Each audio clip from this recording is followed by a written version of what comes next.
ការខ្ញុំនៅតូចជីតារបស់ខ្ញុំបាននាំខ្ញុំទៅភ្នំដើម្បីចាប់ត្រីខ្ញុំស្រាប់តែឃើញរូបមួយនៅមិនឆ្ងាយក្រវីមកខ្ញុំហ៊ាននឹងនិយាយនៅពេលដែលជីតារបស់ខ្ញុំបិទមាត់របស់ខ្ញុំគាត់បានចាប់ខ្ញុំហើយព្យាយាមរត់ទៅវិញយ៉ាងអស់សង្ឃឹមជីតារបស់ខ្ញុំបានត្រឹមតែដកដង្ហើមធំបន្ទាប់ពីពួកយើងរត់ទៅផ្ទះហើយស្លន់ស្លោបែបនេះធ្វើអីតើមានអ្វីកើតឡើងចំពោះបរិសុទ្ធចំណាស់ខ្ញុំបានឃើញខ្លាឃ្មុំខ្មៅនៅលើភ្នំហេតុអ្វីបានជាយើងមិនឃើញខ្លាឃ្មុំខ្មៅខ្ញុំបានឃើញរូបមួយអ្នកនៅក្មេងពេកមិនដឹងថាខ្លាឃ្មុំខ្មៅខ្លាំងប៉ុណ្ណាគាត់អាចយកតម្រាប់តាមមនុស្សខ្ញុំស្រឡាំងកាំងប៉ុន្មានវិនាទីមុនពេលមានប្រតិកម្មគាត់គ្រាន់តែក្រវីក្បាលមកខ្ញុំដូច្នេះគាត់កំពុងព្យាយាមតាក់ទាញខ្ញុំនៅទីនោះដើម្បីញ៉ាំខ្លាឃ្មុំខ្មៅនេះចូលចិត្តស៊ីសាច់មនុស្សអត់ទេខ្ញុំត្រូវប្រាប់អ្នកភូមិពេញមួយជីវិតដើម្បីកុំឲ្យខ្លាឃ្មុំខ្មៅស៊ីបរិសុទ្ធចំណាស់ប្រយ័ត្ននៅលើផ្លូវថ្ងៃនេះមានអបសូមមេត្តាកុំជួបខ្លាឃ្មុំខ្មៅក្រោយពីនិយាយដូច្នេះហើយជីតារបស់ខ្ញុំបានយកកន្ត្រៃចេញពីខ្លួនគាត់បន្ទាប់មកគាត់បានប្រញាប់ចេញពីទីធ្លាបន្ទាប់មកជីដូនរបស់ខ្ញុំបានបិទនិងចាក់សោទ្វារទីធ្លាចៅឲ្យចូលមកក្នុងភ្លាមខ្លាឃ្មុំខ្មៅអាចនៅខាងក្រៅនៅពេលណាក៏បានចុះហេតុអ្វីបានជាអ្នកមិនចូលមកខាងក្នុងអ្នកចូលទៅខាងក្នុងមុនសិនខ្ញុំនឹងចូលភ្លាមខ្ញុំទើបតែចូលផ្ទះបន្ទាប់មកមានសំឡេងគូសចេញពីទ្វារទីធ្លាសំឡេងគូសខ្លាំងណាស់ឬស្រទន់ខ្លាំងយាយរបស់ខ្ញុំក្រឡេកមើលទៅខ្លងទ្វារទីធ្លាអាប់ក្រាស់ខ្លាំងដែលមើលមិនឃើញថានរណាគូសទ្វារនោះជាអ្នកចាស់ឃើញថាគ្មានអ្នកណានៅខាងក្រៅឆ្លើយតបមកខ្ញុំទេ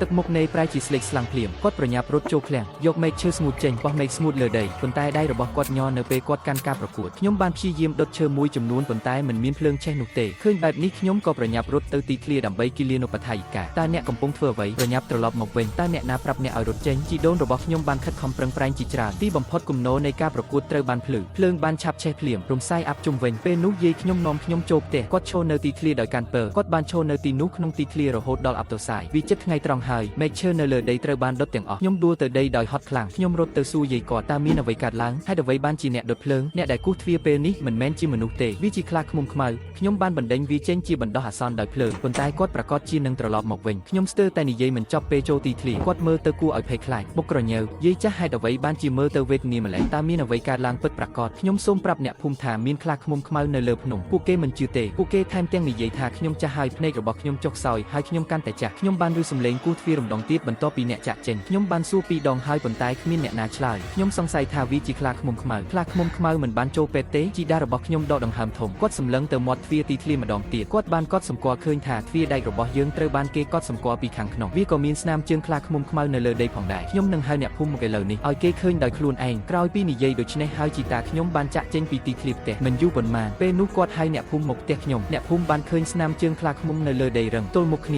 ាសឹកក្នុងចំណោមពួកគេវាពិតជាជើងខ្លាឃ្មុំមែនតើយើងគួរធ្វើអ្វីយើងត្រូវសម្លាប់ខ្លាឃ្មុំនេះយកក្រងឆ្អឹងខ្លាឃ្មុំមកចងនៅផ្លូវចូលភូមិអ្នកភូមិជែកគ្នាលេងគ្រប់គ្នាចង់ចាប់និងសម្លាប់ខ្លាឃ្មុំខ្មៅត្រឹមត្រូវហើយភូមិនឹងមានសុវត្ថិភាពបើគាត់ត្រូវគេសម្លាប់មានអ្នកណាចង់មកជាមួយខ្ញុំទៅភ្នំដើម្បីចាប់ខ្លាឃ្មុំខ្មៅខ្ញុំស្ទើរតែនិយាយចប់ហ្វូងមនុស្សដែលមានសម្លេងរំខានពីមុនក៏ស្ងាត់ឈឹងមនុស្សគ្រប់គ្នាខ្លាចខ្លាឃ្មុំខ្មៅខ្ញុំមិនហ៊ានឡើងភ្នំទេខ្លាឃ្មុំខ្មៅនឹងធ្វើឲ្យមនុស្សជឿចាប់មិនយូរមិនឆាប់នៅលើភ្នំការជៀសវាងបញ្ហានឹងមិនដោះស្រាយអ្វីទាំងអស់យើងត្រូវធ្វើសកម្មភាពឲ្យបានលឿនដើម្បីជៀសវាងការបរិភោគអ្នកភូមិនិយាយទាំងអស់គ្នាគ្មាននរណាម្នាក់ហ៊ានក្រោកឈរទេឃើញដូច្នេះខ្ញុំក៏ចេញមករកដំណោះស្រាយដោយសារតែគ្មានអ្នកណាចាប់ផ្ដើមក្រោកឈរឡើងចូលធ្វើតាមច្បាប់កំណត់ដោយបុព្វបុរសរបស់យើងនៅក្នុងភូមិអ្នកទាំងអស់ដែលបានរៀបការនឹងមានកូនគ្រប់គ្នាដើរតាមខ្ញុំឡើងភ្នំដើម្បីចាប់ខ្លាឃ្មុំខ្មៅមានកម្លាំងនៅក្នុងលេខខ្លាឃ្មុំនោះធំប៉ុណ្ណាពូវាមិនធំខ្លាំងទេគឺមានតែប្រហែល700ឬ800ផោនប៉ុណ្ណោះធំដូចជ្រូកធាត់ដែលអ្នកចិញ្ចឹមនៅផ្ទះខ្ញុំបានឮថាខ្លាឃ្មុំខ្មៅមានទម្ងន់ត្រឹមតែ7ឬ800ផោនប៉ុណ្ណោះអ្នកភូមិដកដង្ហើមធំបុរសរាប់សិបអ្នកកាន់កាំបិតឡើងភ្នំជាមួយជីតាយាយរបស់ខ្ញុំខ្លាចខ្លាឃ្មុំខ្មៅត្រឡប់មកវិញពួកគេបាននាំខ្ញុំទៅស្នាក់នៅផ្ទះពូទី3របស់ខ្ញុំមុនម៉ោងគ្រួសារពូទី3របស់ខ្ញុំជាប្រធានបទសម្ភាសន៍ហើយមានឆ្កែខ្មៅធំ2ក្បាលទុកក្នុងទីធ្លាវាមានសុវត្ថិភាពជាងផ្ទះខ្ញុំទៅទៀតតែយាយខ្ញុំនិងខ្ញុំទើបចូលផ្ទះការបញ្ចេញមតិរបស់ពូទី3របស់ខ្ញុំបានផ្លាស់ប្ដូរភ្លាមអូទេក្មេងនេះត្រូវខ្លាឃ្មុំខ្មៅដាក់គោលដៅគួរតែយកគាត់រត